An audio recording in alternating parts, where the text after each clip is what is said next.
Animate titties right before we go live. Or right when I hit the button. Hi, everybody. Welcome to Ramblemancy. I did I set up John for that moment? I Yes. knew you were doing it, and I played in anyway. This takes Missed the a bit. It's throwing John fine. under the bus to a new Samdalev level. will never live that moment down. I just like I don't think they would want it any other way. no, I like I am carrying on their legacy Mhm. here. Mhm. Um welcome everyone to tonight's episode of Ramblemancy. Tonight we are joined by a special guest, my good friend Allison. Welcome, Allison. Hello. Um, Tonight we're gonna be talking I about don't. we're gonna be talking about preparing for games, both from like the GM perspective, from players' perspective. It's a topic that we've covered many times on this channel before, but it's evergreen. And plus new perspectives always bring new stuff to it. So yeah. I'm just the most extra. It's fine. Yeah. Like I. I think that's accurate. That is very accurate. So Um, yeah, before we get started, however, I think we have a few announcements and reminders. So let's see if I can remember them all. Because unlike on Wednesday, I do not have them all written down in front of me. I'm gonna go find them while you go Um, while you do your work. okay, well, as many of you may know, this week we premiered Thunder and Blood, our Cyberpunk Red actual play. The first episode of which, as of this morning, is now available on YouTube. So if you missed it or just want to watch it again on a platform that actually supports that kind of thing, YouTube, you can go find it right now. And we will be, we will be. Sorry, chat is That's okay. distracting me. It's okay, Olivia. We forgive you for missing the Thunder and Blood premiere. Yeah, no. So that is up. We will be back with our next episode on Wednesday, 6 p.m. Pacific time. But that will kind of be the thing that finishes us out for the year. On that note, in case you missed it on Wednesday, our break, our winter break will begin on or after Ramblemancy on December 17th, and we will go through. We'll be back on Friday, or not Friday, Wednesday the 19th of January. Is that right? Yes, it is. Sorry, I had to look at the calendar. Yeah. 19th of January with Infinite Horizon. So we will start the year back with Infinite Horizon. And Jesus. I respect it. You need a month off for the new Spider-Man movie. Yeah, that was Yeah. our thought behind Yeah. that. Uh-huh. Yeah.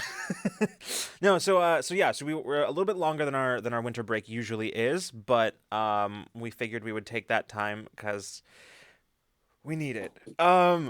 So yeah, but that is not to say that there will not be programming coming to you after or during the break.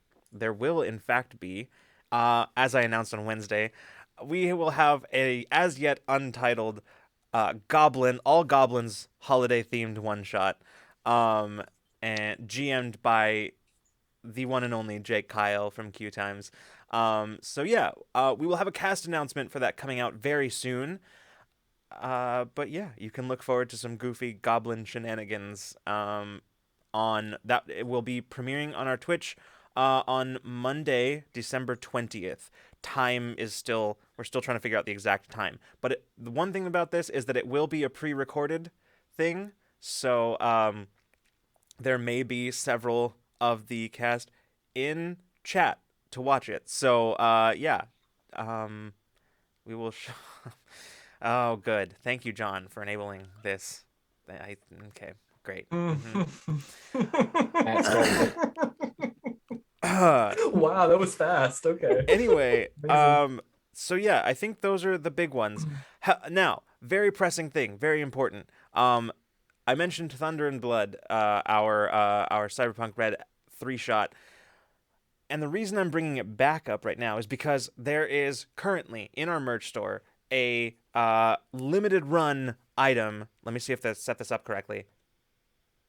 Limited run item, our Thunder and Blood t-shirts and hoodies, which you can get in our store from now through the 17th, midnight on the 18th, technically. But basically that the 17th is your last day to get those. So Oh, they're so cool. they are very cool. So if Oh, you want a Thunder and Blood shirt or hoodie, you should probably get on that very soon. You've only got a couple more weeks. So I'm getting on it. I swear, Lucas, I'm getting on it now. all right. So I think that is everything. Yeah? I think I did that. Yeah. Okay, cool. Yeah. Yes. Well, in that case, I already did throw John under the bus, so instead of throwing John under the bus a second time this Ramblemancy, Fair. John, what do you got for us? I Yeah. knew you were gonna do. I mean, I was just thinking to myself, well, you threw me under the bus, but then I did the thing with the Nightbot command, which frankly I think put us even. So like, Hey, you said it. I suppose my question is, what kind of game prepper are you?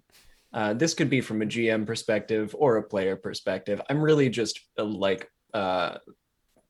giving an underhand pitch to our guest here, but Yeah, no, I went full elementary school teacher and made color coordinated folders for all of my players for this game. um, I Okay. hang on, I have like a million of these folders. I brought an extra one over here so I could show you. But like this kind of folder with like the brads in it, right? And then I put these are the more expensive ones. I didn't have any left of these, so my players for this game got like clear like pencil pouches that go in the brads. But I put a color coordinated set of dice and 2 pencils in the pencil holder. And I printed a bunch of stuff that they needed for the session 0 and like put note paper in it. And yeah. I'm gonna So now all my players have like a color. You know what I mean? Because like they all got their folders. So like now there's like a color coordinated like I don't know why I'm like this, but I am, and I'm not sorry. It is now. Listen. I love how we're just immediately, right off the bat, getting chat acquainted as to why you specifically are here for this topic.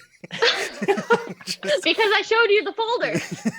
The ed major, like the education major or the education minor in me is very happy right now with the color coded folders. Like I was an English teacher, and so like having like color coded folders with like the pencil bag and like dice sets for everybody, and then like all of the necessary scaffolds for the beginning of the campaign, from like, you know, probably like consent sheets and a character Oh yeah, sheet. I have I collected all of those from Thank my you. players, and I'm actually compiling them tonight into one consent form to send out to them, so they all have it.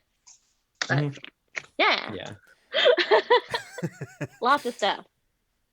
But here's the thing, and because I'm gonna make you brag about yourself. You also do a bunch of like other stuff, like when it comes to handouts, like you go above and beyond when it comes to like handouts and stuff. So like, tell us a little bit about what you did with that, because I think it's great. Which thing? Like, yeah, exactly. The super definitely not illegal like artwork that I printed out for my players, or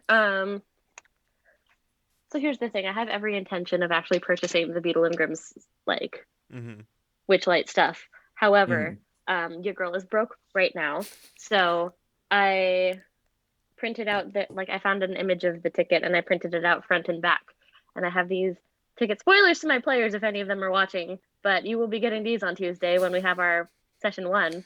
Oh my god, so cool. So it's the Witchlight Carnival. So I had to adjust the image and like alter it so it was actually like the right perspective on it, because it was all distorted from the angle it was in the picture. So front, and it has the 8 spots for like they get in the campaign, they get like a ticket is good for 8 punches, and that's like attractions or concessions or whatever they want to do with it. And then the back also has the 8 punches on it, so it's the same spot front and back. Yeah, so I'm actually going to be like punching their tickets at the table as they like do things to keep track of what like how much more stuff they can do. I'm super extra. I also made a spell book for one of my other characters. Lucas knows about this. Yeah. It's fine. I'm fine. But so like it's a binder and it has like all of her spells like written on this fancy paper. God, that's so I definitely cool. did not Wow. handwrite all of that. I used my Cricut to write it all. So Mhm. yeah, I'm fine. I'm the most extra when it comes to like prep. So I guess that's what I mean, because like GM or player wise, like I just make things for myself and for other people because I enjoy doing that. I like crafting. Yeah. So, Allison, would you say that you are a planner? You don't have to answer that question. I think you already did. So mechanically, yes. Mm-hmm. Actual like what's gonna happen at the table, I nope. Sure, Mm-mm. yeah. Yeah, Honestly, I think I read through because I was doing the pre-written. There's a free session 0 that you can download. I believe it's on DM's Guild for Wild Beyond the Witchlight, and um, completely free. Highly recommended. It ties in directly with one of the plot hooks that's offered in the book, which is awesome. Um, I think I read through it twice before running it. And like the first time I took notes, and then the second time I just read through it again. Was I ready at the table? No, but you know, Mhm. see, are we ever? that's exactly. That's what I was about to say. Like, personally, this is my GM prep hot take. Here we go. I think it you can do as much as you want ahead of time. You can prepare as much as you want, but I think that's all psychological, frankly, because when you get to the table you're not ready. It doesn't matter what you've done beforehand. You're just not ready. Oh yeah. Hmm. Like I I have had okay. Oh no, you go. You're good. I was gonna say I've had so much so much. My GM experience has been much improved by embracing that kind of thought, because I'm just like, you know what? I have a loose idea of what I would like to happen tonight. And like, I have fully become the meme of like, there's 3 words written on my notepad and a quote. And then I've spent all of my GM prep time looking up music and soundscapes. And that's what I That's do. fair. That's what my I prep may time have is. actually purchased a Sirenscape subscription just for this campaign. Mhm. I've never run like an actual campaign, especially like in person. Like I've run individual sessions, mostly online, and so like this is my first time like sitting at a table and actually being the GM for once. You know what I mean? Mhm. At least with Yeah. D&D. Like I ran like a Monster of the Week campaign a few years back, but that was a very different style of play. Yeah. I imagine the prep is different for that too. Like, I mean, beyond the obvious stuff of like, prepping like encounters and that kind of thing, I imagine that like it's a different sort of mindset that you have to be in. Yeah, I watched a lot of Supernatural. Yes. Nice. Cool, cool. Good. I definitely ran a session at one point because I had no ideas, and I didn't like any of the pre-written ones, and I definitely wrote out a session that was the players literally like playing through an episode of Supernatural that I liked, Good. because I liked the monster. So I was like, well, Hmm. yeah, I just have to figure out what happens if nobody intervenes, right? Because that's how it works. Is like if the players do nothing, how does it get progressively worse? And so like that's your countdown basically in the game. So I went through that whole episode of Supernatural like 3 times in a couple of days and wrote out everything that happened and everything that I thought could have happened. And yeah, I'm fine. I've That's said that a lot in like the last 5 minutes, but well, it's interesting because like, it seems super obvious, but like a super obvious place to draw inspiration from. But I have to be honest, I don't know that I've ever directly drawn on like a TV episode to run a session. Like you would think that would be like a really like I spend so much time like watching shows and stuff like that. You would think that that would be a really obvious place, but like I don't think I've actually ever sat down and intentionally done that. Like I've taken an mm-hmm. element that I liked from a show, or I've taken, but like I don't know if I have ever like actually used it to model a session. I hadn't either. I it was fun though, and the players really enjoyed it. None of them had seen the episode, so it worked out fine, you know. Yeah. But usually I do the same thing, and usually I like pull a little bit of inspiration from something, and I'm like, okay, but what if it went like this? Or oh, but this could have gone this way, and Mm-hmm. just kind of take the idea I like and insert it into the thing that I want to do, rather than just here, you guys are Sam and Dean now. Like, Yeah. I mean, they played their own characters, obviously, but you know what I mean. Right. Yeah. Ooh. That's really interesting. Sorry, I was. This is a very No, you're surprising fine. yawn. I saw Rose had a thing. I have Excel spreadsheets galore for stat blocks and NPC info. See, that's when I joke a lot about like that I don't do a lot of prep. But the prep that I do is mostly that kind of thing. Like Mm-hmm.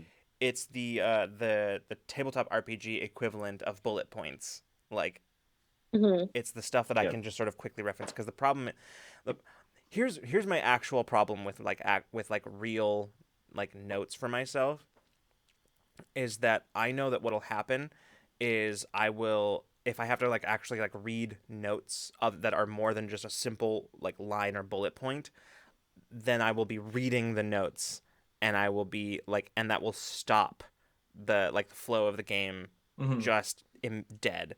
And so like I don't bother with that kind of thing. Like I will if I do anything, it's little like notes as far as things that I absolutely want to remember to put into the session, or like what Rose said, having like quick reference stuff that for like when it's Hmm. relevant, I have it there. Um, and I think that's the extent of my like notes and prep is focused in that area. So I'm right there with you, Rose. Um, See, and that's the stuff that I always forget to do, which mhm, is why I'm running a pre-written module right now, because most of that stuff is taken care of mhm. for me, right?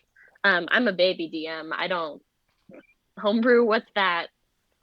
Um, I homebrewed like a little bit of stuff for my players, specifically like for what their lost thing is. Are you guys familiar with Witchlight at all?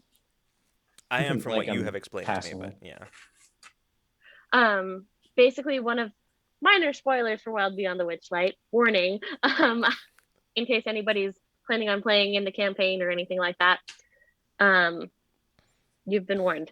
I will be talking about it a little bit. Like, I'm gonna keep it so that if my players were to watch, I'd be okay with them understanding things. But anyways, so there are two different plot hooks in the book, which I already think is awesome, because it's like if your players are more emotionally invested and heavy role players, do this one. And if your players are more traditional, like they want to just be given a quest and go on this quest and have a reward, do this one. And I already like that it's setting you up for success no matter which one you pick. And you can also, I'm actually in a Facebook group of a bunch of people who are all running the same module. And so we all like bounce ideas off of each other. And I've even seen that people are doing both. Like they'll have half of their party have this like emotionally invested plot hook where they went to the carnival as kids, and the other half of the party just gets hired in later Hmm. to like go to the carnival for a different reason. And they all kind of like get brought together while they're there. But I think it's cool that you can cater to the player's strengths. Um, for me in particular, I chose the emotional one because of who I am as a person. I really liked the idea of the way this whole plot hook works is that the characters went to the carnival as children and they had something taken from them.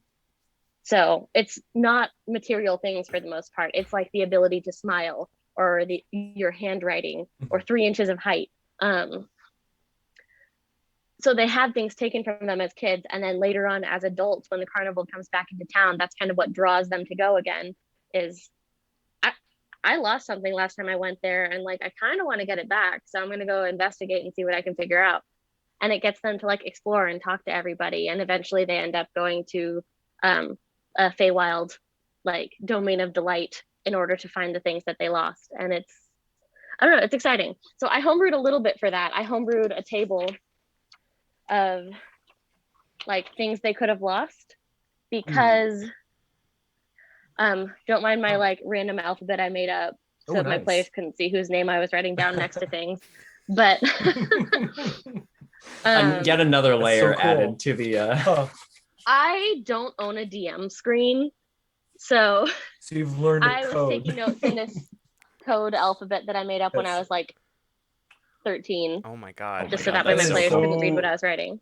That is so fucking cool.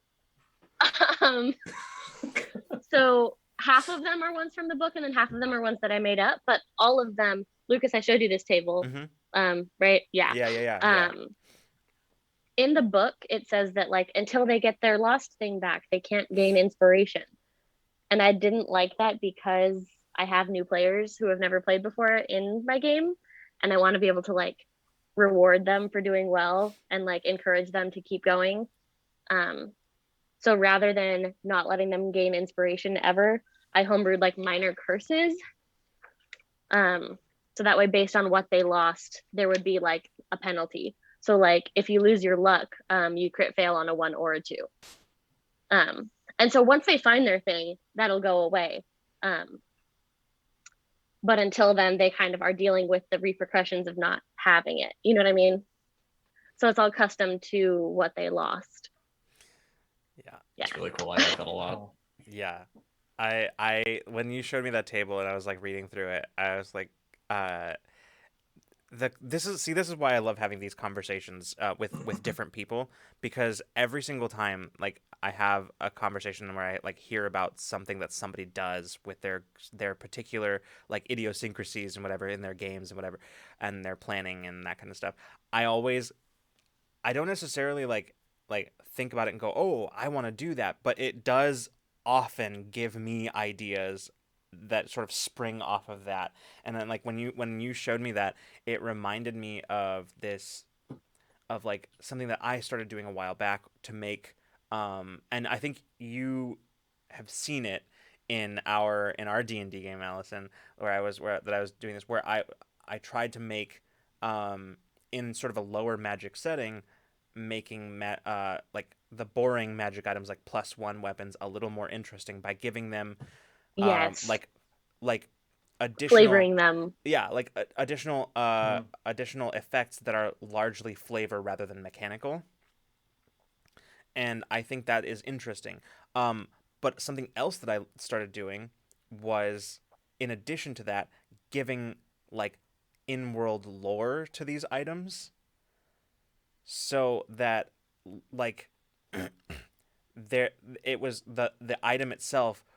Yeah, it's a +1 longsword or whatever, but you also get to learn a little bit about the world through the item. Mm-hmm. And I think that's like we've had this conversation before on this show where it's about like lore do you like lore if in as like do you present it like sitting there and just sort of pontificating for like 15 minutes, or is it something that you present to your players because it's immediately relevant to something that they care about? And I think the answer to that is pretty obvious.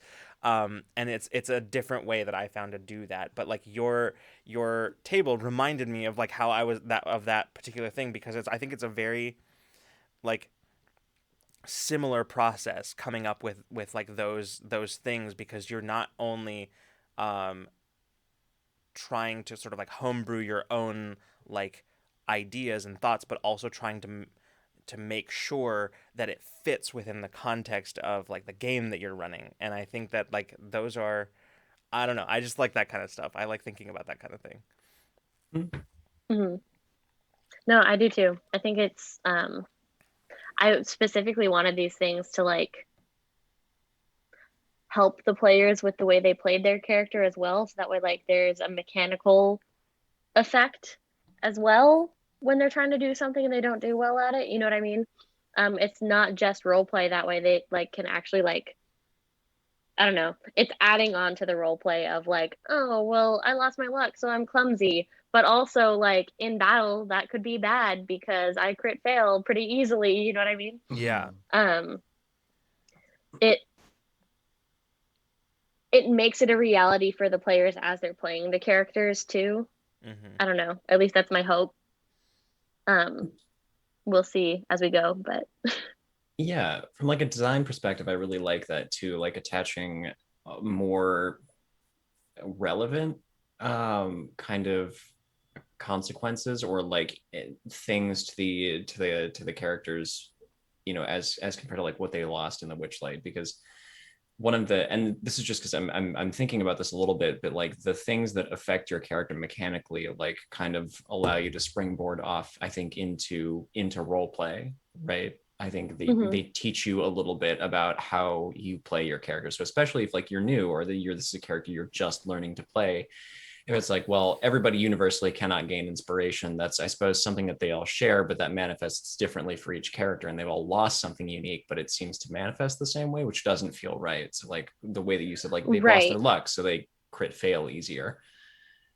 Exactly. I have another one that's like, some of them are bigger and some of them are smaller, but like one of them is, oh, they lost their shadow, so they have disadvantage on stealth because like they can't like cloak themselves in like the darkness as easily. I don't know. That one doesn't make as much sense to some people, but It's okay. made Like sense to me that like your shadow is like stealthy. You know what I mean? So it felt right. I don't know. this is the Fae that we're talking about too. So like, the as long as there's like, I think kind of a tangent, and that's the kind of shit that I love, especially with Fae, is like kind of like weird consequences to things, because it makes sense to a fairy, but not really to anybody else. Right. And that's why I didn't feel super weird picking that as the consequence for that one, because it felt like a, well, this makes sense to me, so it would probably make sense to a fairy. Like, yeah, I'm excited to like see how the players manifest those two though, because I'm hoping it'll help the newer players get into role playing and that aspect of it rather than just the mechanics. Because I know it's a lot when you first start. You know what I mean? There's a lot to do, and I was not very into role playing when I first started playing because I was so focused on learning what all my spells did. And I like didn't want to mess up, and I wanted to like maximize how much like good stuff I could do on my turn in combat. And I don't know, I got very caught up in the mechanics and I didn't enjoy playing as much. And I think that now that I've been playing for longer, those are the things I prefer, are the like, yeah, I like the mechanics, but I also like to flavor them in the way that makes sense for my character. I like to describe things happening or my magic being a certain color depending on the character's aesthetic or whatever it is. I want it, I don't know. I want my characters to be unique and feel real, and being able to describe them that way like makes it more real, you know? Yeah. I want to acknowledge real quick the so chat. I saw Geek Outs said that they took a side quest from The Witcher 3 and just pasted it into my setting. One of the more memorable sessions from that campaign. Yeah, and it makes sense because like those are the kind of things that like they're already written. You know what I mean? So like it's something that you can take and very easily, like as long as you are familiar with it, you can take it and turn it into something memorable. You know, because it is already written to be in something like in like a video game or something. So I think that's cool. One of these days, I will just sneak something into a long-term D&D campaign that I'm running, and it'll be the Archmage quest line from Skyrim, and nobody will realize it, hopefully, until like 2/3 of the way through, when a random mage is like, "A mage, eh? You should join the college in winter." Yeah. Just slip that one in there, like, "Oh my god, what have we been doing?" That's my ultimate goal, is to just sneak like an iconic Skyrim quest into a D&D campaign and see how long it takes for somebody to notice. Yeah. I mean, I keep seeing, I love those memes of people who are like, I'm going to run a one shot. And it's just Shrek. Like, see how long it takes the players to notice. You know what I mean? Like that time that I accidentally, like I wrote like a quest. It was like a side quest, and I wrote it, and then I realized in the process of running it, after I had already kind of committed myself, I realized that there was like a giant glaring problem with it. And so then I ended up having to throw it all out on the fly and just make shit up. And at the end, I realized, ooh, I accidentally just did Beauty and the Beast. Whoops. Amazing. I'm proud of you. And I didn't realize it until I was at the end, until I finished. So I still want to be in like a Disney game someday. I feel like that'd be so fun to do like a Epic Mickey kind of a thing, or a Kingdom Hearts kind of a thing, where you're like going to different areas, whether it's of a park or like of the different movies, and like I don't know, completing side quests in this like one big. You got to That'd defeat be a the lot of boss at fun. the end at the castle or whatever. I don't know. Mhm. I feel Yeah, like That'd it'd be be fun. fun for sure. I want to play Meg The as a warlock it'd be because that duh. that feels like it'd be a very fun like roll and write game or something like that, like Mhm. or like one of those like I could see like almost you could make a board game out of that and just to like in the same way that you have like Betrayal at House on a Hill where you flip over a tile and that's the room now, like something a board Uh-huh. game like that, but it's Kingdom Hearts because Kingdom Hearts just fucking smashes together everything in there. It would be so Right? fun. Turn a tile over and which movie are we in now?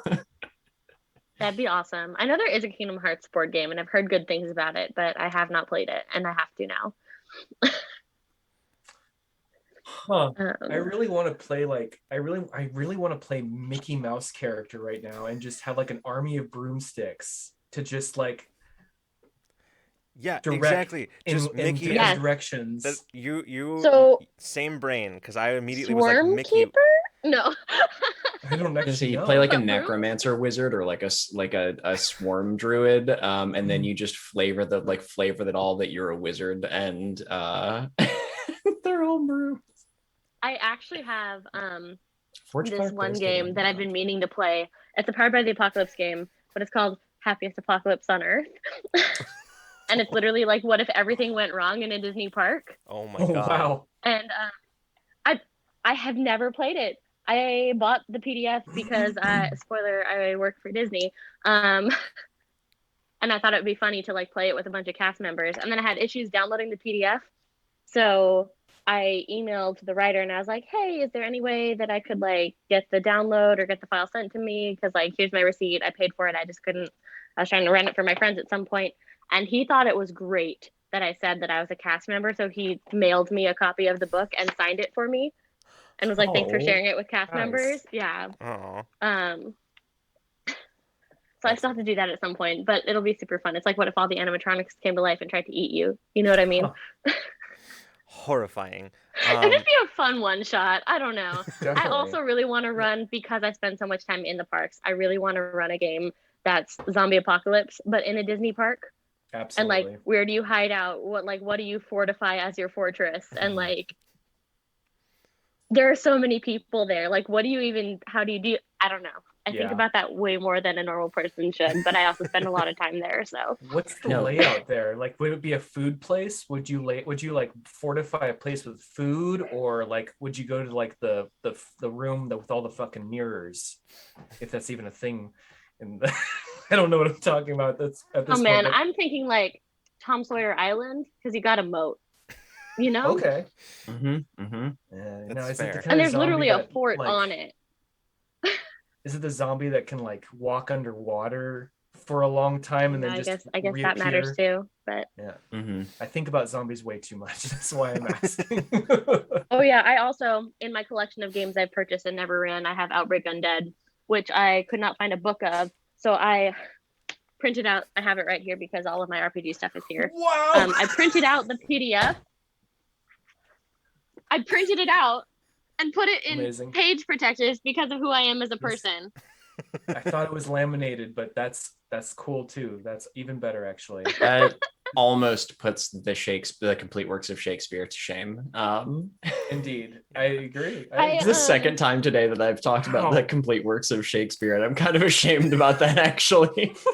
I probably spent 3 times as much on printer ink than I would have if I had just bought the book, but I wasn't able to find a copy of the book. So, and I needed a physical copy because it just, I don't know. Yeah, PDFs are hard.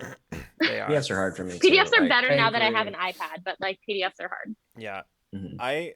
this conversation reminds me of a while back. I think Olivia, I think you're still in chat. Weren't you? There was a one shot that you were planning on running a while ago where it was D&D, but it was like us at Gen Con.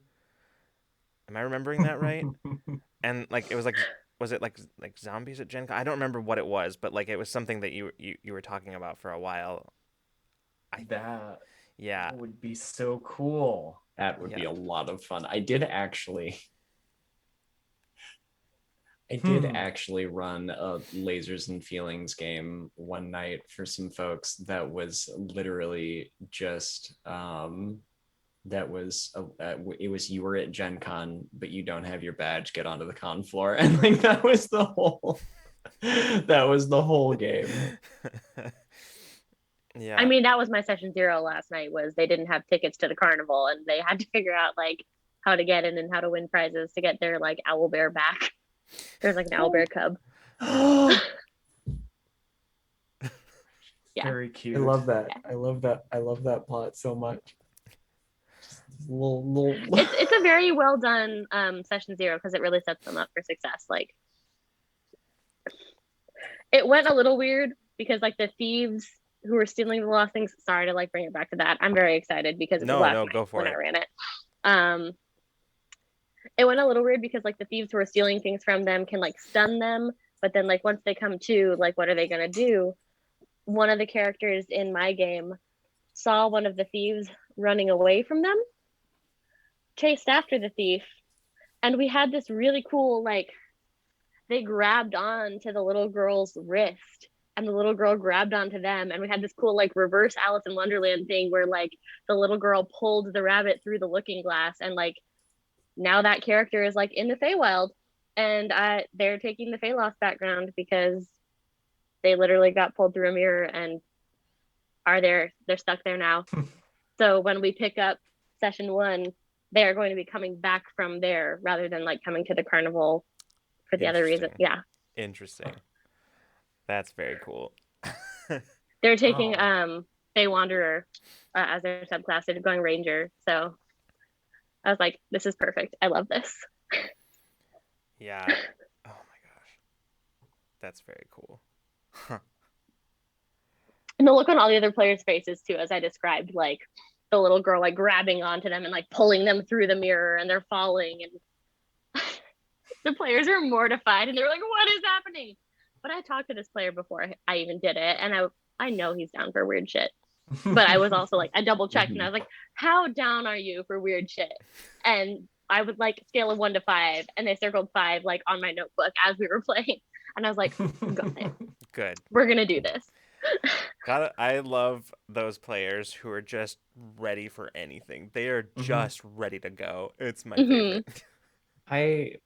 I really appreciate. So I ran a game of Cobalts and Trenchcoats for my roommates, which is an RPG, a one-page RPG of my own making, based on Lasers and Feelings, in which you play 3 kobolds stacked on each player plays a kobold stacked on each other's shoulders in a trench coat, and the only goal of the game is to cause mayhem in the guise of a D&D adventurer, because you are clearly one of those and not 3 kobolds in a trench coat, right? Yeah, sure. And so this was the first time that I think they had played like a non-D&D game. And I really appreciated that when we were sitting down for that game, I described what the stats were, how they worked, kobold and trench coat. And they were like, I was like, so, on a scale of 2 to 5, 2 being more trench coat and 5 being most kobold, where do you feel your character is? And he looked back at me and he was just like, I feel like we're a strong 5. We're definitely a hot mess in a trench coat. And I was like,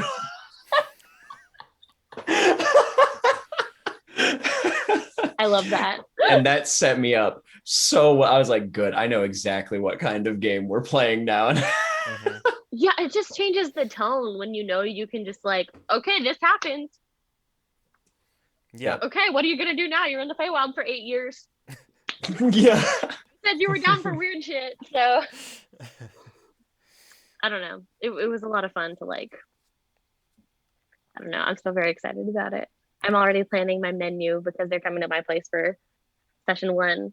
We had our first session like in a public space at a local coffee shop, which is very nerdy. It's a place I used to stream at, and it was like the perfect place because we all hung out for a solid 6 hours. Dang. I had them play a board game first though, because half of them don't know each other. So like I brought a board game, and they all like played a board game and like got to know each other like while playing the game, and then we like did session 0 like talks and things like that, and then did the actual like mini session 0 game at the end. Yeah. But the board game I brought was the Waterdeep board game, because I'm setting up so the carnival is outside of Waterdeep, and so most of the characters are from there. So I don't know. It was cool because like they were also like they were getting to know each other, but they were also getting to know like the city map while they were playing the board game. So I don't know. I was very proud of myself for that pick. That's very cool. I love that. I really just enjoyed watching Lucas and I simultaneously hear water deep and then go deep, deep, deep, deep in our head. In our collective head. That is not what happened just now. You completely misread that because that was not in my brain. It was Definitely actually me, was going through John. Oh, shit. Yeah, the transmission through the shared brain cell that you were picking up, it was actually from Freeman. Yeah, okay, cool. The rule of lore brains. It's difficult to tell sometimes when you have the three-way timeshare on the brain cell, who's actually using it at any given time. Exactly. That's fair. Oh my gosh. Deepwater Ice Trick. Party pet. I was thinking about that too. Yep. Little Stormer, that's better than our party pet, which is a mimic. That's an amazing pet. Can you imagine just a little baby mimic along with you? What is it today? Whose backpack is it this morning? Is a better question. that presents to me as a GM so many enticing options if the party adopts a baby mimic and it doesn't try to eat, and it only kind of tries to eat them every day. Yeah, that so many possibilities. So many possibilities for that. It's our monk's pet. Okay, so which one is their staff and which one is the mimic? Yeah. Choose wisely. Huh? Choose wisely. I said choose wisely. Yes, exactly. So I was thinking about this because I'm wondering about like player wise, like player prep is also a thing. I think it's a very different thing, but because like D&D specifically, but tabletop RPGs, GMing can be like a very very complex and involved sort of thing. That's what tends to get talked about when we talk about prep. But like there's a certain amount of like player prep that goes into it as well. It just looks very different. And it looks different from person to person. So I'm curious like what that looks like for you guys. Chat too. Y'all can get in on this. Yeah, absolutely. Weigh in. Like, how do you prepare for a game as a player? I'm trying to think. I think it depends on like how invested I am in the character and where I am in the game. Like if it's a one shot, maybe I'll make a little playlist or something to like set the mood for their personality. Because one shot characters can be harder for me to like adopt and get into. That's just the nature of them, right? You're usually coming in at like level 6 and only playing them one time. Right. Yeah. I think I have a tendency almost to give more thought initially to what a one-shot character is like than I would a long-term game character. Really? Because I'm afforded the time with a long-term character to be like, okay, so this is kind of like the skeleton of how I think they are, and then I can kind of just like grow into them over the course of a few sessions. But if you're playing a character for one session, I'm almost like, I kind of got to know like what you're like before I get fully into here. Either that or I just go in no thoughts, head empty, and play a literal goblin. So yeah, I did that when we did an all bard one shot for a stream I used to be on, and it was like we were a band that was like touring together. Very traditional concept for a bard one shot, right? Did not think about my character. I just knew that I wanted to be a brogue, so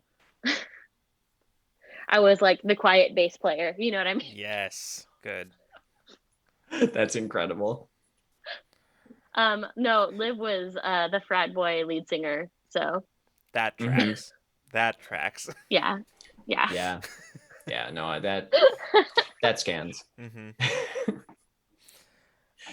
Freeman, we just started talking about like player prep for games, and so I think Lucas asked like, how do you prepare for games as a player?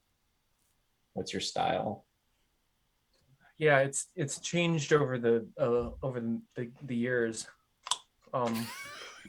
Jesus Christ.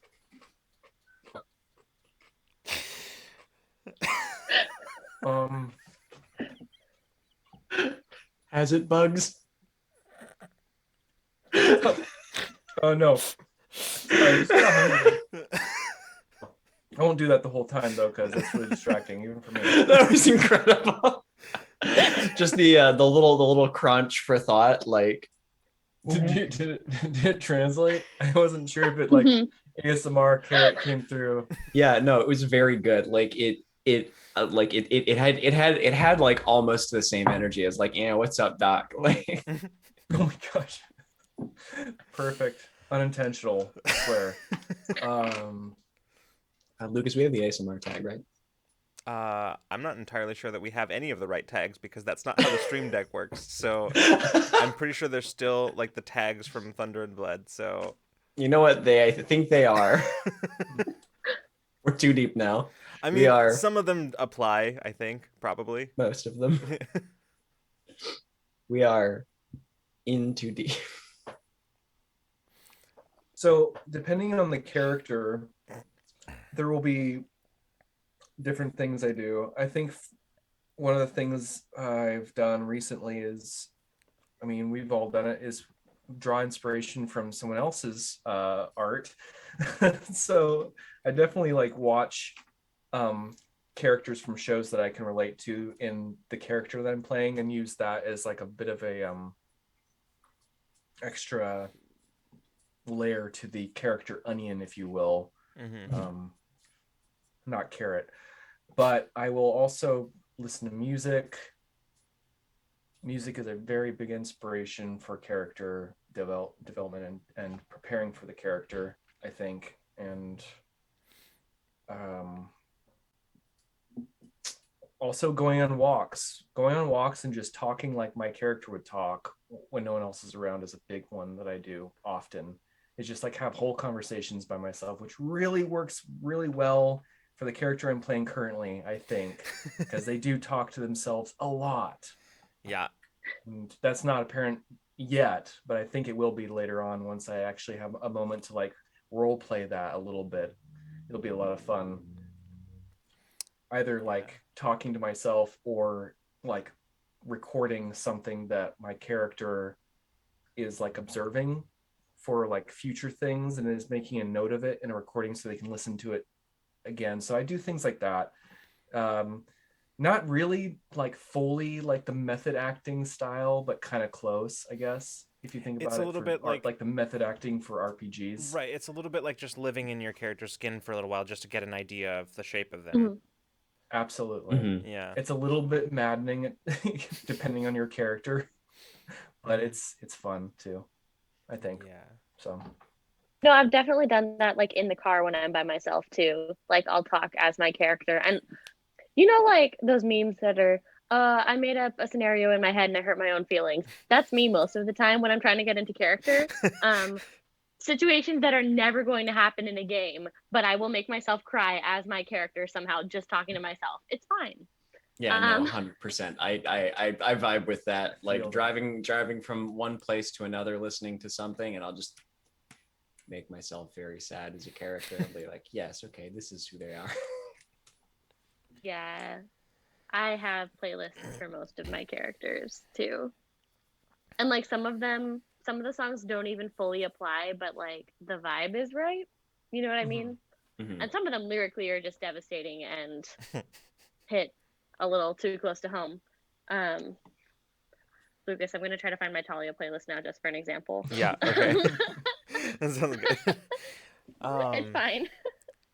God, I'm I trying to think think. maybe at one point like I was more like in the mechanics because I was just learning about games and TTRPGs. So I was like we were talking about earlier. So for me personally, like I got way into the mechanics before I even realized how close I was to all the stuff I was doing in theater. And then years later, after getting comfortable with the mechanics, I was realizing how much more into the acting I could get. After, of course, not being in theater as much, ironically. So it was like, okay. So got the mechanics down. I have the important things for like whatever. So you're a barbarian, so you have like your barbarian stats for like how you can do the most damage. I have that written down. I have it clocked in. But as for like backstory stuff and my character, I kind of just like I have like a little skeleton because I want to give the DM something. I want to give Lucas something. I want to give whoever something for like future stuff that comes up. But for the most part, I just like to improvise the whole thing. I don't want to get tied down too much with a huge backstory. Personally, I like to just see what happens, which I think's worked out. I'm so a far. combination because I start Yeah. like that, and then as I get ideas throughout a game, I will keep piling on. Lucas knows this. I will start with like 2 paragraphs of like, here's the basics about my character, and then I will just send a 2-screen long text message at 3 in the morning because I had an idea. And there's no in between. I start small because I don't want to like tie myself to something early on before I get to know the character. But as I'm going, I'll just have ideas and I'm like, oh yeah, no, this happened to her. Like, absolutely. Yeah. I do admire like the huge backstory stuff though. Like that is, you write a novel for your character. That's amazing. I love seeing that. I don't think I could do it, but I love that. Yeah. Me too. I have a lot of respect for it. I heard Emily Axford writes like whole journals for her characters, and I could never. But I have so much respect for that.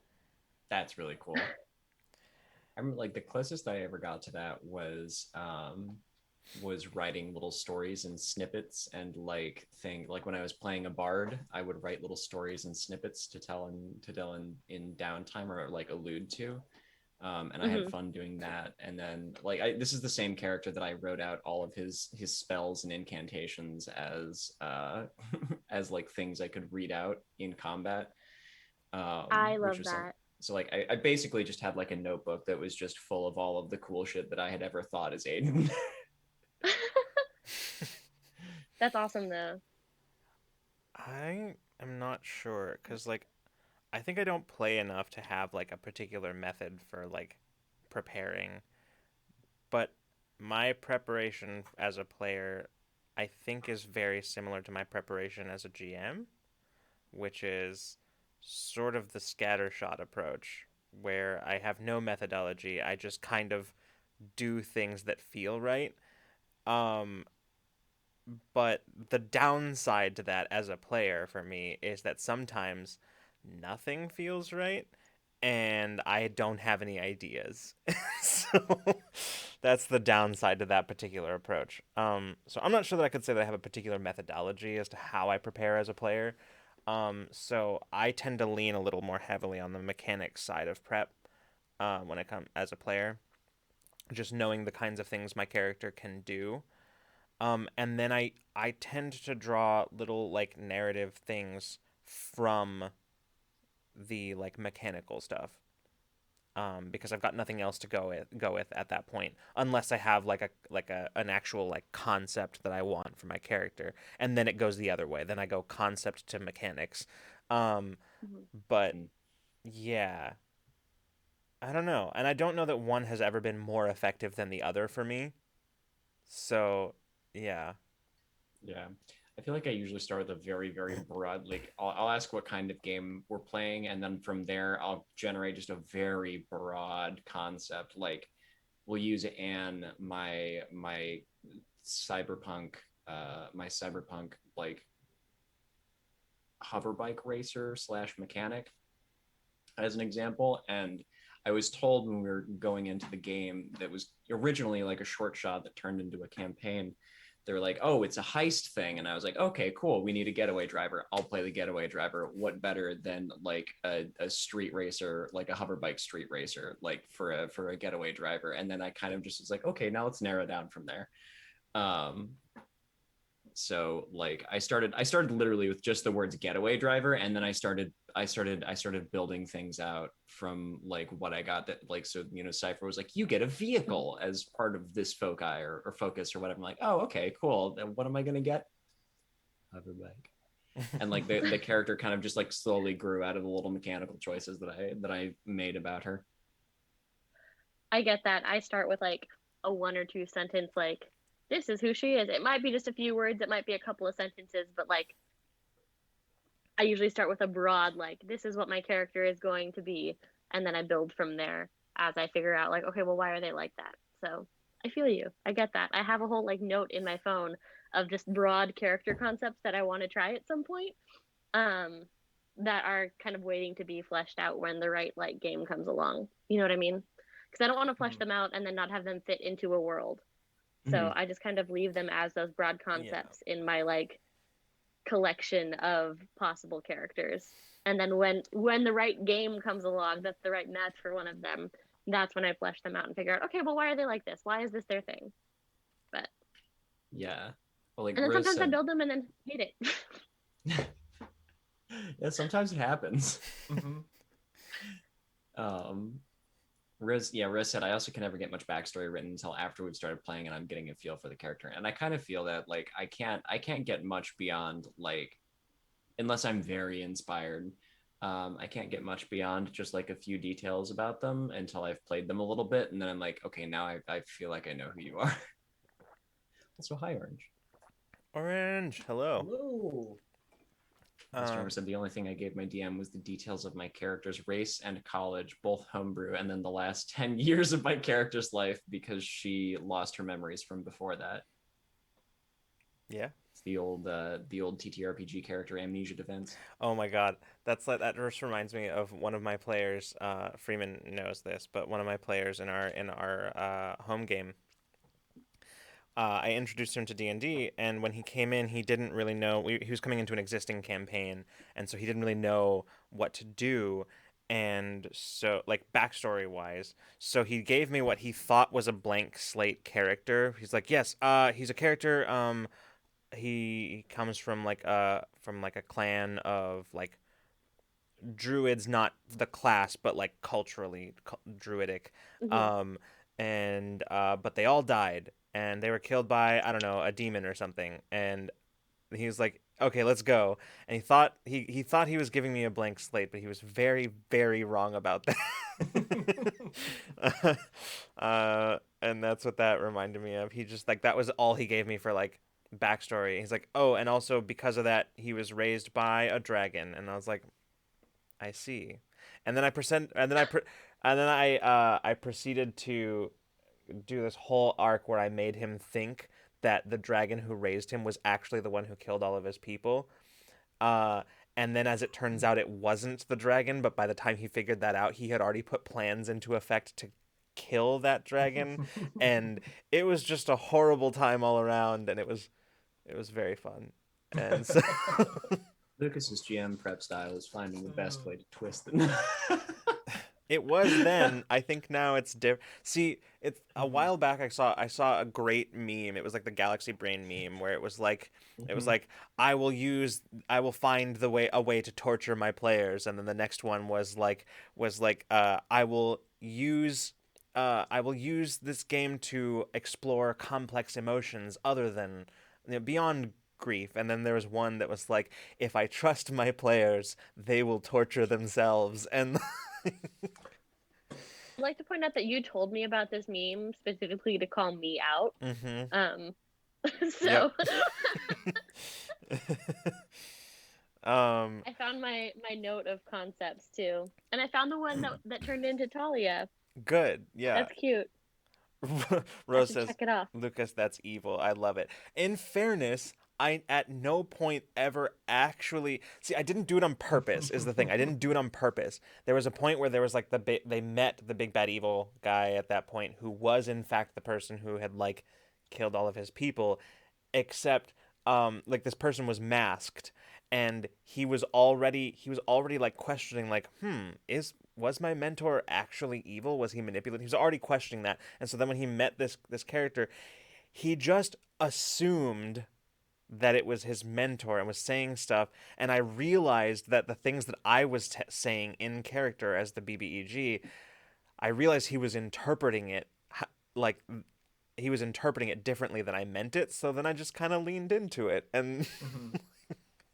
I didn't set out to do it that way, but it is what happened. Mhm. I saw an opportunity and I took it. So What Why is not? GMing if not seeing opportunities and taking them? yeah, like then that's the thing. Like I realized he was misinterpreting what the character was saying, in a way that framed his mentor as the evil one, and I just didn't correct him. So I allowed him to believe it and see where that got us. And it got Sorry, us a very intense, great, great. I know. I just Yeah, I just saw that. Yep. Oh, that's got to be merch. Oh my god. Yeah. That's got to be merch somewhere. Like it has to already exist. Someone has made that T-shirt. Like Gaslight Gatekeep Game Master. It begs to be If they made. haven't, I have my Cricut right next to me. So. Make a sticker hot off the presses. Like, but that's the thing, like, right? So many, like, kind of circling around back to. I think that this is just as relevant for player prep too. But so much of like developing a game or developing a character, it happens that way, right? Where like you like the number of times I've said something in character that like the other players at the table totally misinterpreted what I meant when I said it, and and their reactions to me shaped how I played my character from that moment on, because they reacted to my character in a way that I didn't intend by what I was saying. But then I was like, but that is kind of cool. I'm gonna lean into that. And the same is true of like when GMing. So I think that is a thing that can also happen fairly frequently. Um, I had a larger point that I was going to make about that, but it's gone now. Feel that. Yeah. Into the wind. Sorry, I'm trying to catch up with chat now. I thought I saw something earlier. I do appreciate the the player prep for bards. That was definitely not happening. Nobody was doing any of that. yeah, no, of course not. But yeah, no, I always find this topic so interesting because even revisiting it with the same people, it changes, right? Like this was a conversation going back to the beginning of something that you said, John, about like how you have found that your games have like wildly, like the way that you feel about your games has like drastically improved ever since you sort of started taking a more relaxed planning approach to your games. And I think about that because we had this conversation when you kind of made that realization, because you were sort of going through the same arc that I had gone through like a year before that, which was, so I used to like sit when I was working at the bookstore. I used to sit on Sundays, which was our slowest day, and the only thing I had access to really was my email. So I would just sit and write my like campaign notes in my email. I would like plan it out and send the email to myself when I was done, and then I would reference that document at the table when I was playing, and that was great. It resulted in a lot of really good arcs for our early game. But after a while, I lost my ability to do that, and I used to think that there was a period of time where I thought like I need to be prepping more, like I used to be doing, and whatever. And I thought it was a bad thing that I couldn't do that anymore. But what I realized later is that what was happening wasn't that I had gotten lazy like I thought it was. What had happened was that that I had gotten good enough at what I was doing that the tools that I used before were no longer useful to me. Right? Like the stuff that I would sit and spend time like actively doing, like typing up notes and like doing those things, I was now doing intuitively on the fly, because I had gotten to that point. I had done it enough that I just sort of internalized that process, and I was just doing it on the fly. And it was no longer necessary for me to sit and spend that time planning out meticulously. That, and also like at a certain point planning, the bus kind of drives itself after a while.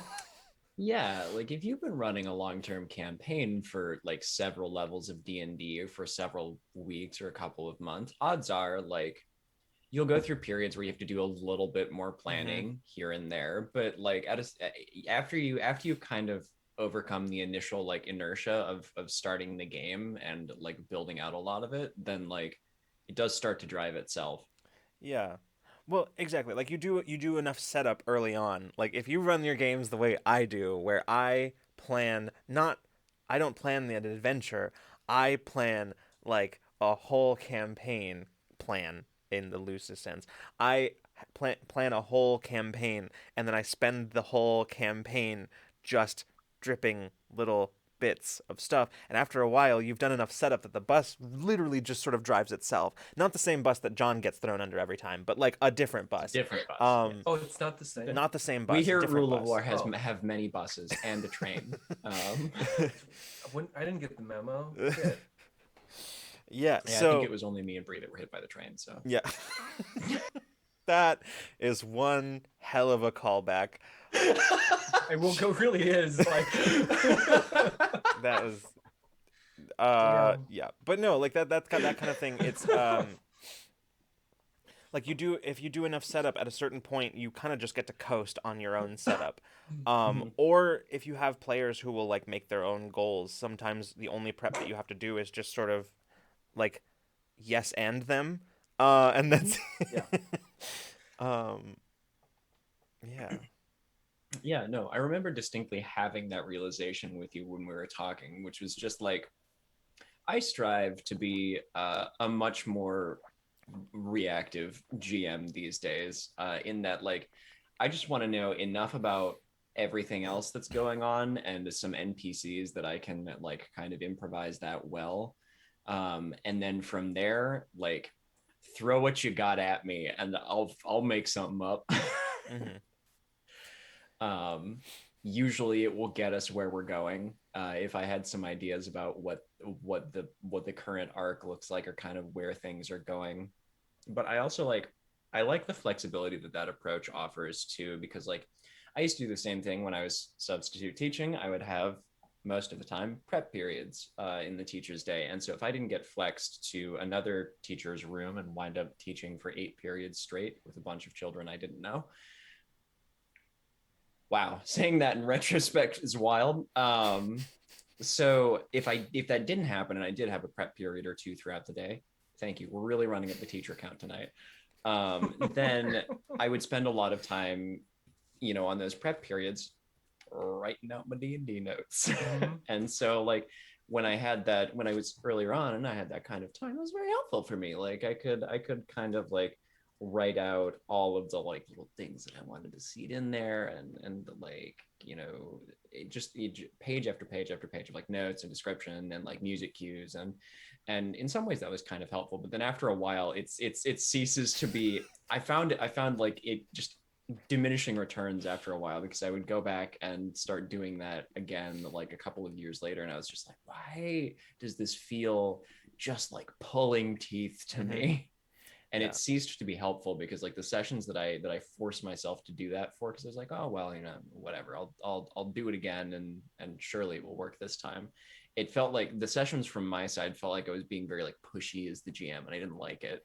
Hmm. So Well, it's the thing. Like it's not about like the objectively good or bad of that approach. It's just like sometimes for like it is more useful for some people than others, and it is more useful for some people at different times in like their trajectory as a GM or even within the campaign, than it is during others. And I think that personally, I think, and this is something that I don't do, but I think that it is probably the best approach to like incorporate multiple approaches to planning in your thing, and be able to like be good at multiple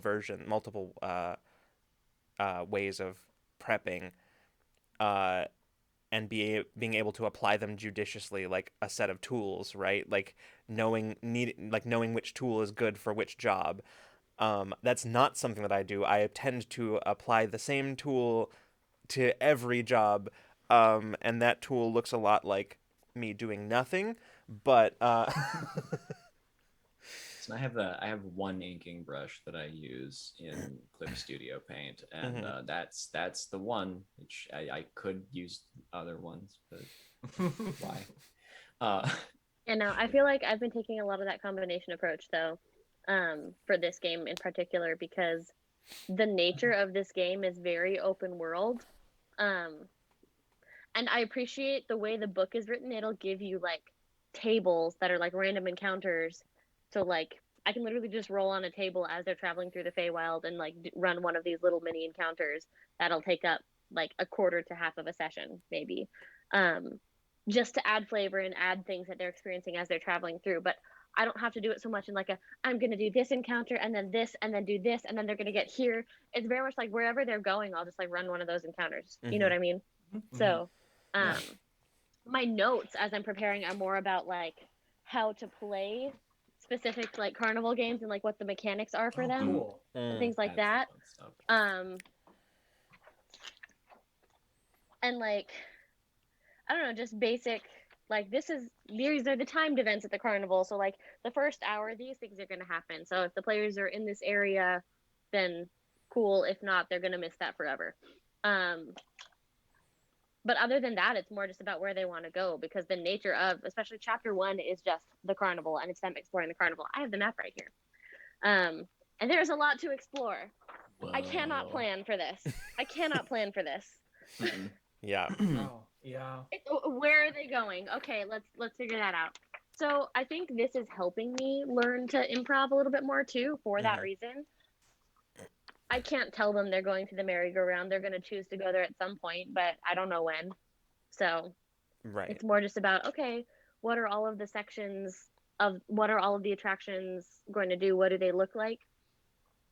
And I'll just refresh myself as I go, I guess. It's scary because I'm not the best at improv, but that's why would I be doing this if I didn't want to improv? So Yeah. I had Like, it's practice. go ahead. you do still kind of like wind up doubling back. Like Lucas said, it's a tool. You do still wind up like kind of doubling back sometimes too, because I remember Lucas and I did actually do some extremely meticulous prep for a particular arc in Infinite Horizon, and it was the season 1. What are you talking about? It's the one like the ship was sabotaged. It was like the like kind of like the bottle arc. Yeah. Where That's the season ship 1. had been. Okay, season 1. But yeah, no, like I remember like going through it, and it was like a couple weeks worth of writers' room meetings that we basically like hashed out all of the events that had occurred and that like would potentially occur, and then like a timeline for all of them. And like that was, I think that was we also had to figure out who knew what information. that was really fun, like going through the list of all of the npcs on the ship and some of the pcs, and thinking about who knew what. That is the most setup I have ever done for any RPG session that I've ever run. It was and I think it went very well. Like it went incredibly well. Absolutely. Yeah, from a pseudo audience perspective, like watching y'all go through it, I think it resulted in like exactly the kind of like tension that we wanted out of that. Because the thing is, we had to figure out like there were certain characters that we were trying to set up as like red herrings, which meant that they had to be seen doing every single character had to be seen doing something potentially suspicious before there was anything to be suspicious of. So we had to set up like a timeline, like John said, of like who was doing what when. And then only after all of these things had happened, then the troubles started. And at that point is when everybody would be like, well, we don't know who is doing this. It could literally be anybody. We basically did the TTRPG equivalent of like the first third of a murder mystery movie, like Knives Out or something like that. We did like the first third of that, and then we just like set the players in front of them, like, all right, go ahead, have fun. Yeah. Yeah. That's a situation in which that really very meticulous preparation, I think, is super useful. Yeah. Right. And I have been doing a lot of work on what I want to do. There is a written ending in this book, but whether or not you do it, it kind of depends on what the players choose to do, right? And if my players choose not to take that and to continue, I'm trying to figure out what I want to happen next, because this book goes levels 1 through 8, and then what? Do I want to end it there? If they want to keep going, how am I going to keep going? So I've been doing a lot of planning just to get the big picture of what's next. Whether or not we do it, I don't know, but I want to be able to be sowing seeds now as we're going. So that way there are these little mysterious loose ends and things that can tie back into the bigger picture thing later, you know? Mm-hmm. A lost character to Arc Fae Pipeline. I mean, we'll see. I hadn't even thought about that, honestly. Wow.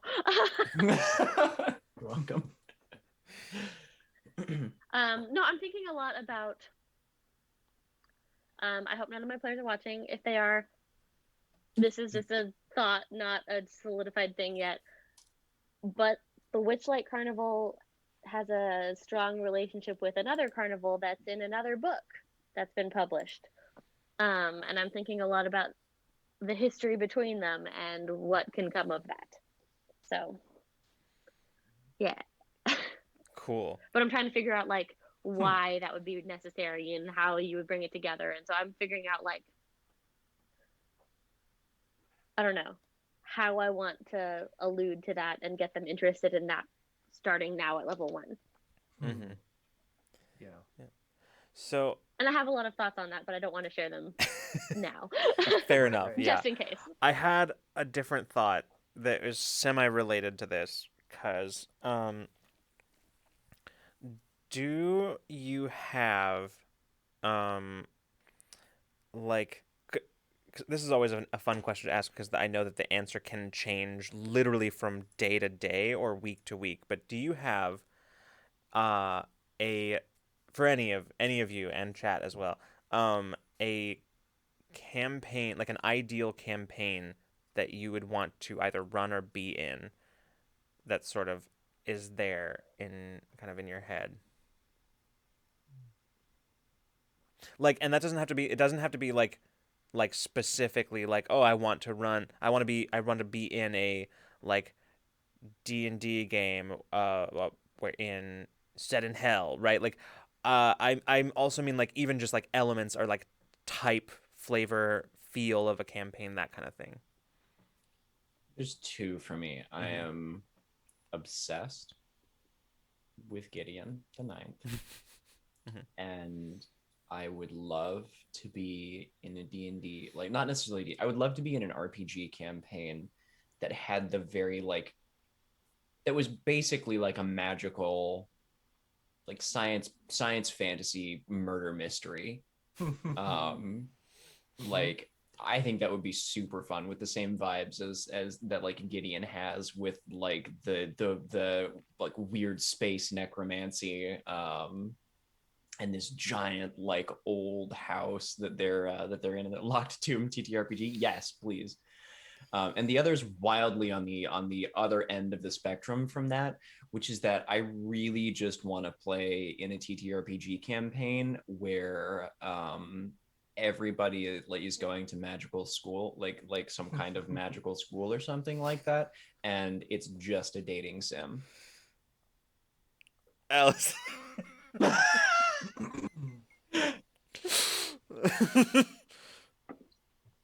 So I've been planning a magic school campaign for a very long time, and I have my setting figured out, and I'm actually torn between these 2 systems. And yeah, I have an entire magic university setting planned. Just saying.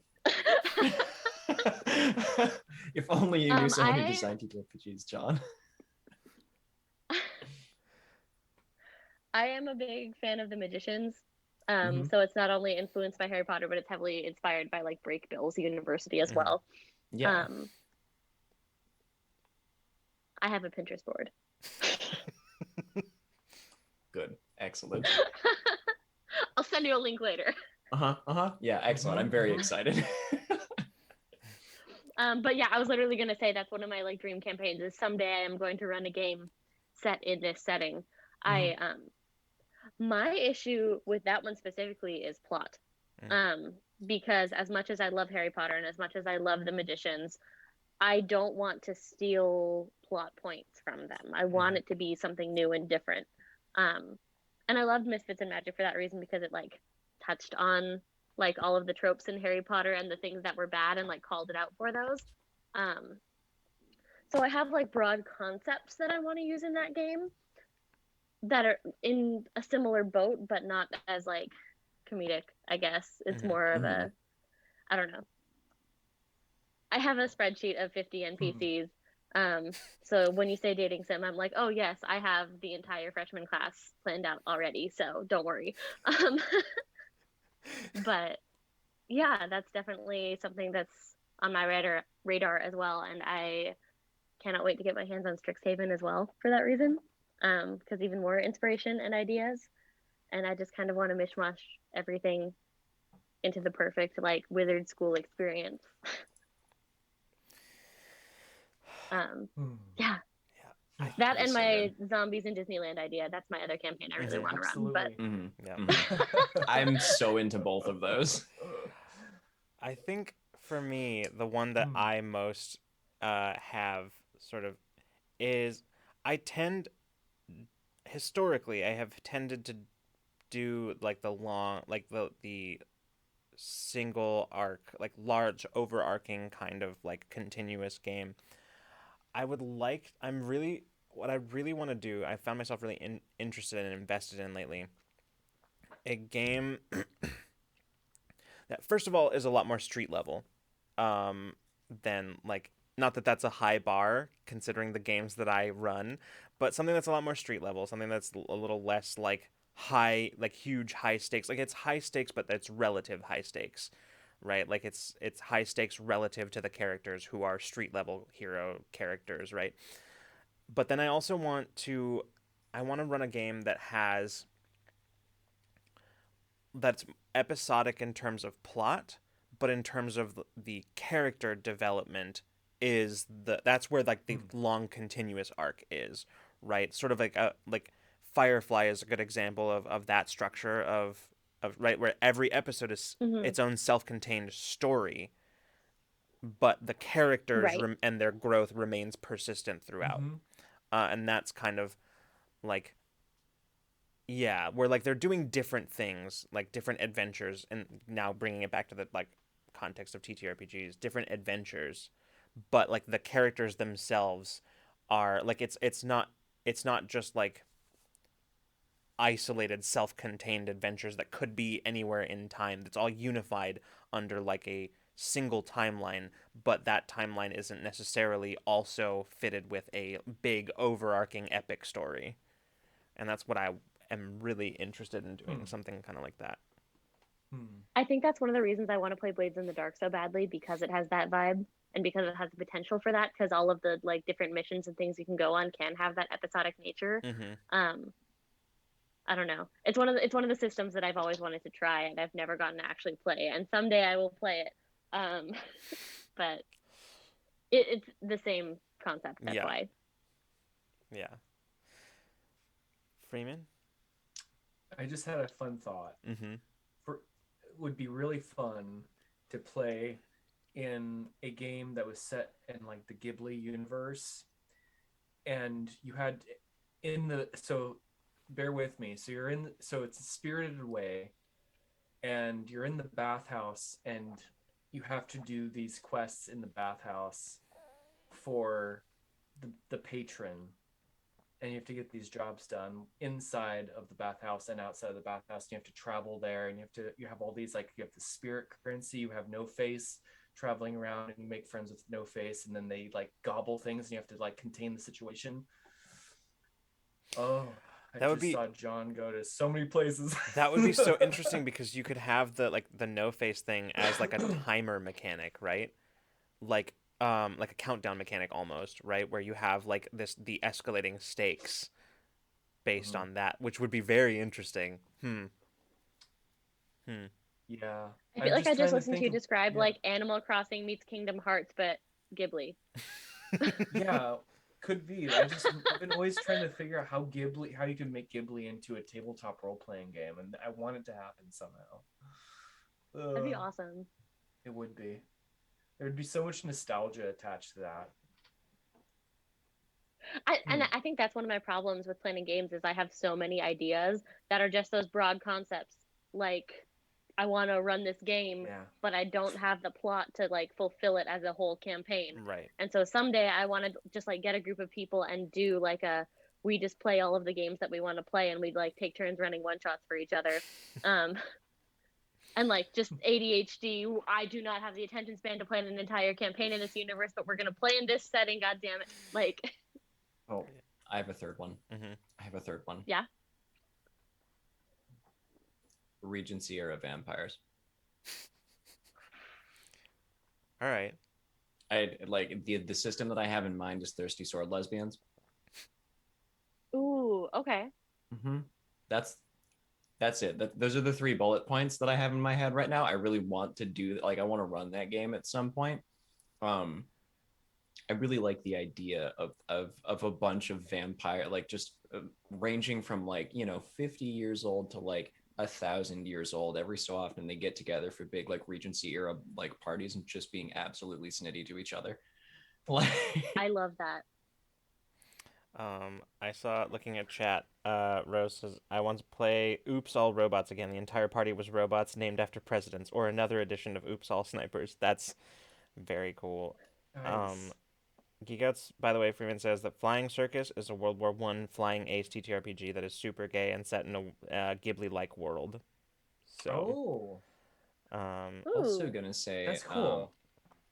when you were talking earlier, I think it might be that Possum Creek Games boosted it, or it might be by Possum Creek Games. I'm not sure which it is, but they did have um, a Ghibli referencing RPG that I feel like was on their Twitter hmm, recently, and I'm pretty sure it made reference specifically to the bathhouse.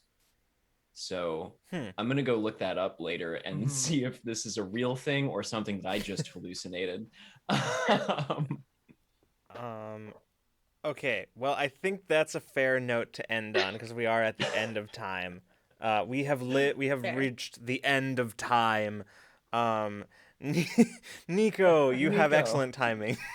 Hello. Um, so, uh, everyone, thank you so much for coming and hanging out with us tonight. Allison, thanks for joining us. It was super fun talking with It was you. fun. Yeah. We I won't bother too much with end of stream announcements at the moment, but there is one thing I wanted to talk about because I didn't get a chance during uh during Thunder and Blood, and that is that many of you may have noticed that the bar at the bottom of the screen has changed. It is no longer tracking tips through Streamlabs. We are instead back to tracking subscriptions on Twitch because um, stuff we had a plan and it didn't quite it we like I said when we made that switch that it was going to be sort of an experiment. We were going to try to see how it works, and the reality as it turns out is that it did not work super well for us. And I'm aware that all streamers kind of and content creators across platforms are sort of seeing a downturn these last couple of months. But as for us, these last couple of months hit us pretty hard. So we're kind of going back to um, as much as it sucks and leaves a terrible taste in our mouth, we're sort of going back to kind of encouraging the subscriptions here on Twitch, gift subbing, sub bombs, all that kind of stuff, because that has been historically the most helpful for us. However, the other platforms where you can support us are not going away. You can still absolutely do that. So if giving money to Twitch and Amazon also leaves a bad taste in your mouth, you can support us other places as well. So you can still do that. yeah, Um, one of the things that we'll be looking at over our break is kind of how we can focus on putting some more energy into the other ways that there are to support us to make those, I think, more enticing or rewarding. mhm, So yeah. But yeah, I just wanted to address that because it's there at the bottom of the screen, and there was no explanation as to why it is suddenly different. So I figured I should take some time and talk about that. But I won't go too much more into that. For now, I think we're just gonna go. Um, I am going to. I think we are. I think is Q Time still live? I think they are. I was going to remind you, yes. Yeah. Let's see. Join the Discord, eh? It looks like. That's all I gotta say. It Always looks join the like. Discord. I think they're on break. Yeah, Okay. it looks like they're on break. Discord, yes. So we can pop in. All right, I'm gonna All set that up. Discord. There we go. All right, everyone. Thank you so much for coming and hanging out. Yeah, Lucas says subscribe. So, yeah, exactly, Rose. We can go bully Drac. And live too, actually. And live. Yeah. That's my Drac best and live. friend. Mhm. Yeah. So, everybody, we're gonna go. Thank you so much for coming and hanging out with us tonight, and chatting with us, sharing your thoughts. We will be back on Wednesday for episode 2 of Thunder and Blood, our Cyberpunk Red actual play, 6 p.m. Pacific time, right here on this very channel. And if you have no idea what I'm talking about, you can find it on our YouTube and figure out what, in fact, I am referring to. I think that's all I've got for right now. So everyone, thank you so much once again. We'll see you on Wednesday, hopefully for Thunder and Blood. But if not, we will see you the next time you decide to come roll with us. Good night and good zone, everybody.